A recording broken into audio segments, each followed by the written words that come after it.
Welcome back. Reliance Jio, the telecom business of Reliance Industries numbers are out, and it's largely been in line with street expectations. The company has reported a revenue growth of 2.1% on a quarter-on-quarter basis. The top line has come in at nearly 23,000 crore rupees. Margins on expected lines have expanded by more than 100 basis points. 52.2% are the EBITDA margins in Q3, which compares with EBITDA margins of 51%, an expansion of 120 basis points sequentially. This is bang in line with street expectations. The reason margins were anticipated to improve this quarter is because of the benefit of a reduction in the spectrum usage charge. Now, if you remember, in the recently concluded auctions which took place last year, the SUC charge was nil. So that brought down the blended spectrum usage charge. This is the amount that companies have to pay to the government. Because this SUC charge was going to come down, the spectrum usage charge, it's an expense. Because that was going to come down, it was expected to boost margins. That's the reason why margins were anticipated to improve for Reliance Jio. The bottom line has come in at 4,638, an increase of 2.7%. Now, the other two important metrics that we track are the subscriber growth, and the other one is the average revenue per user, and that typically comes out when the consolidated numbers come out. We don't have a clue, we don't have any idea of what those numbers are, but typically the price increase, that is the average revenue per user, and the volume growth, which is your subscriber growth, will feed into the top line. So if it's a revenue growth of about 2.1%, you can anticipate that to be a combination of subscriber growth and price increase. So largely Q2 has been steady as per street expectation. There is a possibility that the subscriber growth will come off significantly on a quarter-on-quarter basis, and even the ARPU increase may not be very substantial because there hasn't been a price hike by the industry in the last 1 year. The last price hike took place in December of 2021. So there hasn't been any price increase. The only way the companies have been improving their ARPUs last quarter and this quarter has been on premiumization, weeding out some of these low ARPU subscribers, trying to get the high ARPU subscribers and upgrading the existing subscribers to higher plans, right? So those are the numbers from Reliance Jio, largely steady. Now, when it comes to Reliance Industries, Bharti, or even Vodafone Idea, the big monitorable is when the next tariff hike is going to be. Remember, the last tariff hike was in November, December of 2021, 13 months ago.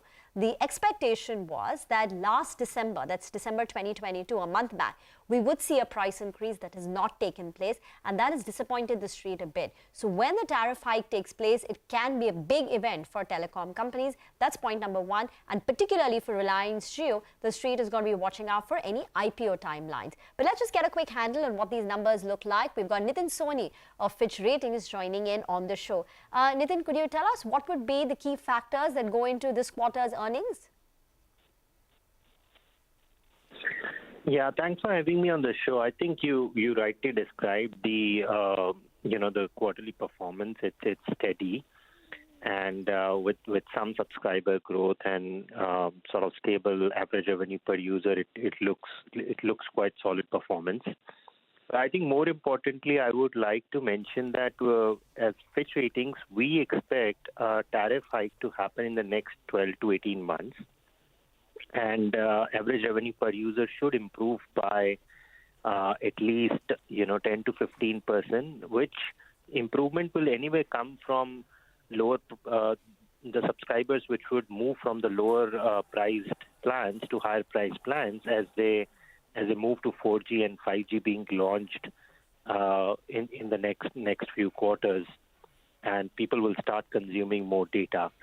And we do expect subscriber growth will continue for both Reliance Jio and Bharti at the expense of Vodafone Idea. Nitin, 18 months is a very long window, right? If it doesn't come through in the next 6 months, do you think the street will be disappointed because a tariff hike is a re-rating, or a not happening is a de-rating event? So a little more clarity on how soon we could expect a tariff hike. See, I think our expectation was the tariff hike would have happened by now, but I think what telcos have, they have not initiated a tariff hike because of the inflationary situation in the country, and generally almost every country is facing high inflation at the moment.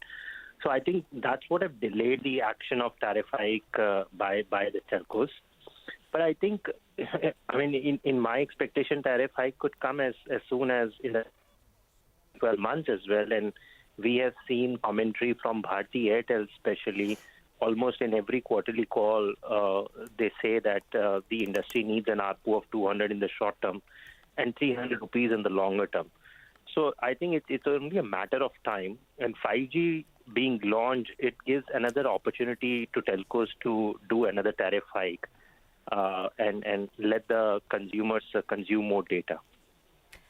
Okay, Nitin, we'll leave it at that. We'll try and reconnect with you when we have the subscriber and the average revenue per user data as well. For now, Reliance Jio has reported a steady quarter, a revenue growth of 2.2%, margin expansion of 120 basis points to 52.2%, and that's driving an increase in the company's profitability. Steady showing from Reliance Jio.